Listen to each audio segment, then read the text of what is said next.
Здраво и добро дојдовте во уште едно видео, каде што ова видео ќе разгледаме голем број на цитокини, но само на кратко. Во ред, значи по реченица 2 за секој цитокин, колку да ја добиете генералната идеја за тој цитокин. И да започнеме. Прв на листата е интерлеукин 6. Значи интерлеукин 6 е потребен за вроден и за адаптивен имун систем.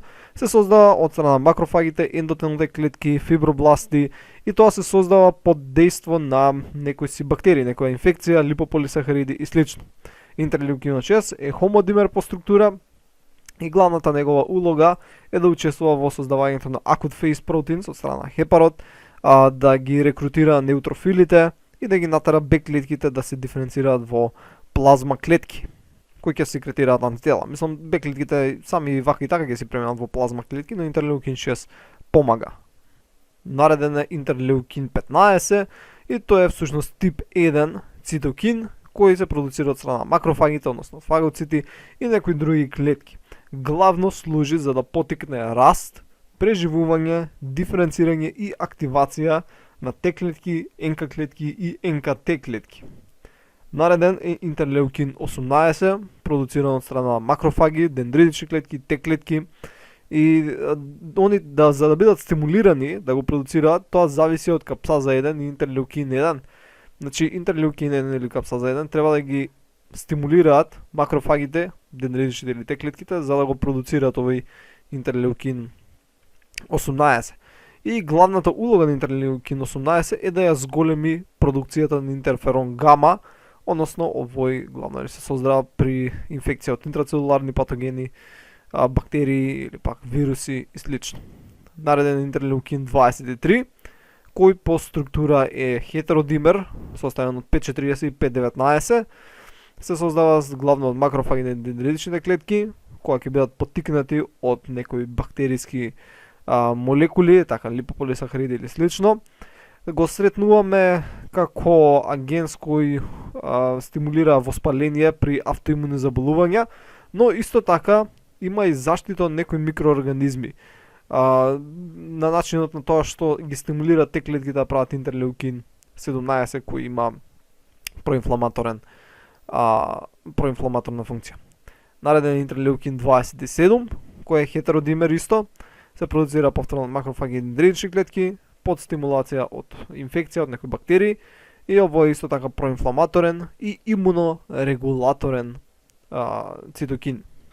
Сега ќе преминеме овдека десно на нешто што нацртав, како една кратка сумација на тоа за цитокините кои ги разгледавме до сега.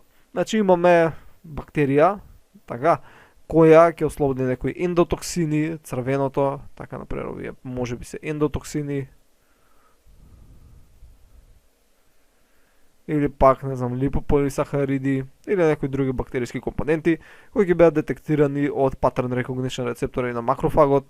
Во овој случај тоа се toll-like рецептори, ќе се прати соодветен сигнал, макрофагот ќе продуцира соодветни цитокини, тоа ќе бидат ТНФ и интерлеукин 1.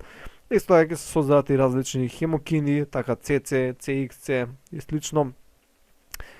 Тие ќе влијаат врз крвните садови, ќе зголемат пропустливост на крвните садови, ќе се прикачат на крвните садови, дека преку имаше едни протеогликани, ќе се создадат селектини, лиганди за интегрини и така натаму, што ќе овозможи да различни лимфоцити и други бели крвни клетки да навлезат и да стигнат до местото на инфекција.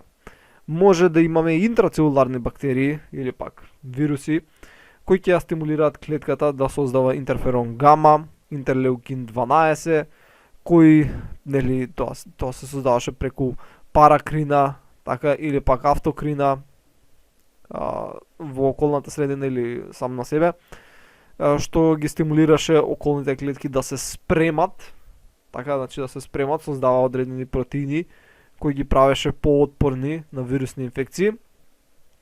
Исто така тоа служеше за да се активираат, диференцираат некои Т клетки, да се активираат НК клетки, за да се зголеми уште повеќе продукција после на интерферон, бидејќи они ги стимулира други клетки, па исто така влијае врз макрофагите, ги тера макрофагите да бидат пожестоки во борбата и на тој начин се ова функционира. Нормално веќе има уште многу патеки кои не ги разгледуваме, но битно е само за да добиете општата слика.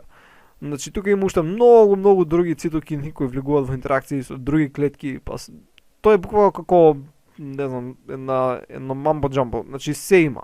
Така, различни хемички материи летаат на сите страни, но реагираат со соодветни рецептори, така што функционира. Нормално се прават грешки, не е се совршено, но главно функционира.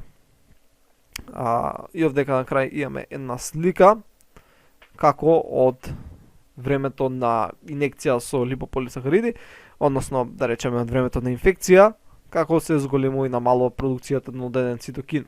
Да гледаме првично е ТНФ, па интерлеукин 1, па интерлеукин 12 и така. Има многу повеќе на интернет за овие сите цитокини ако сака некој да разгледа, но мене овој дел од материјал стварно ми е многу досаден бидејќи нема нешто што се објаснува едноставно, се учат на памет работива. Тој цитокин е таков, влијае врз тоа и тоа и тоа е тоа. Океј, тоа беше се за видео, се намекнучивте што ново и ќе се видиме во наредното видео. Довидување.